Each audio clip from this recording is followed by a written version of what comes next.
bread that gives life. John 6 verse 22 to 58. The people who had stayed on the east side of the lake knew that the only one boat had been there. They also knew that Jesus had not left in it with his disciples. But the next day,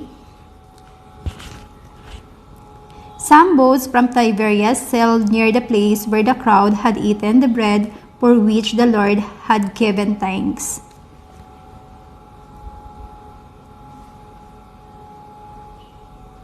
They saw that Jesus and his disciples had left. Then they got into the boats and went to Capernaum to look for Jesus. They found him on the west side of the lake and asked, "Rabbi, when did you get here?" Verse 26, Jesus answered, "I tell you for certain that you are not looking for me because you saw the miracles, but because you ate all the food you wanted." Verse 27, "Don't work for food that spoils. Work for food that gives eternal life. The Son of Man will give you this food because God the Father has given him the right to do so." What exactly does God wants us to do? The people ask. Verse 29, Jesus answered, "God wants you to have faith in the one he sent." They replied, "What miracle will you work so that we can have faith in you? What will you do?"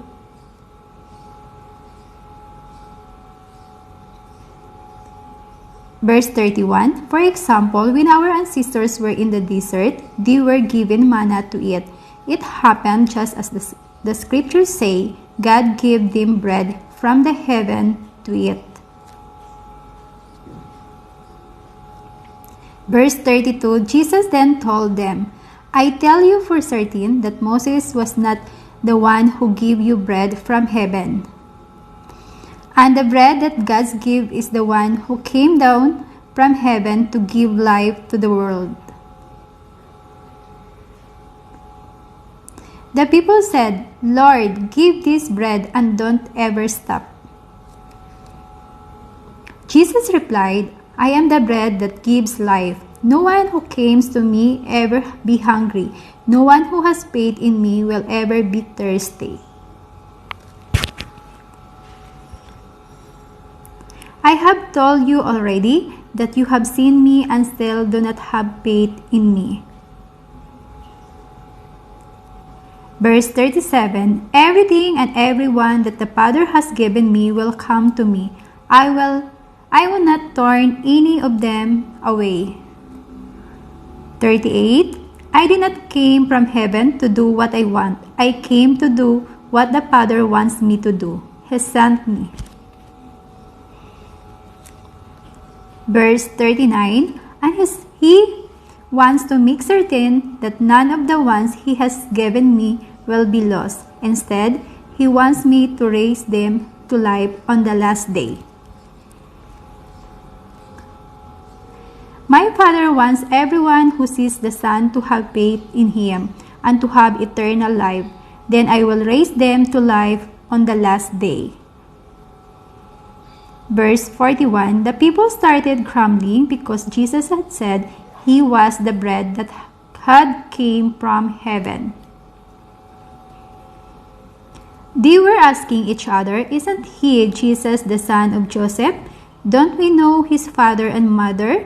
How can he say that he has came down from heaven?"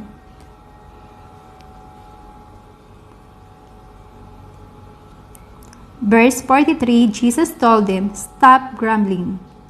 No one can come to me unless the Father who sent me makes them want to come. But if they do come, I will raise them to life on the last day." One of the prophets wrote, "God will teach all of them, and so everyone who listens to the Father and learns from him will come to me. The only one who has seen the Father is the one who has come from him. No one else has ever seen the Father." I tell you for certain that everyone who has faith in me has eternal life. Verse 48.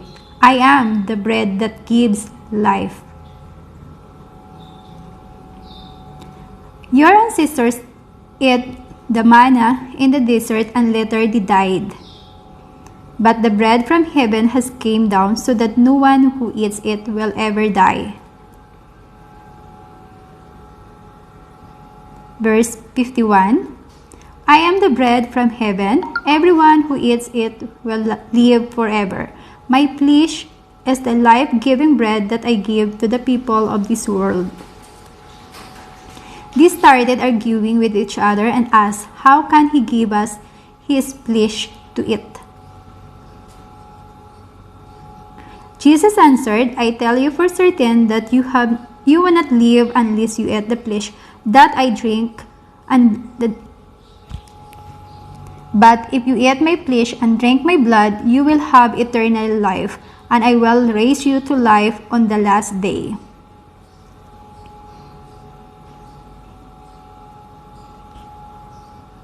My flesh is the true food, my blood is the true drink.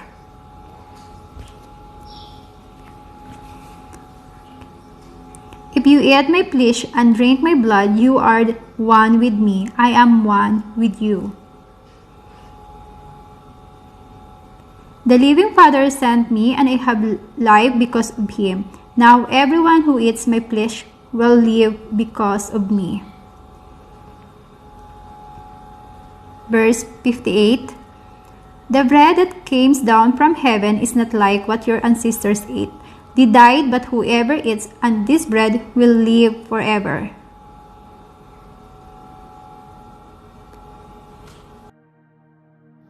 Jesus is the true spiritual food. What Jesus wants to give is not just things of him. What Jesus wants to give is himself. Relationship with the living God, having Christ, Jesus Christ lives in us. You are what you eat. Live by faith. The Holy Spirit gives us life, and the Holy Spirit helps us comprehend the Word of Jesus. Consume the Word of God by reading your Bible. Thank you so much for watching, and see you soon on our next videos. I love you all. God bless. Thank you for subscribing when Law of Attraction. Every Tuesday, Friday, I will upload new videos about our How to Win Law of Attraction. Is a simple guide for the beginners like me, and also every Sunday I will share you some words of God to strengthen our faith. Thank you so much, guys. Love you.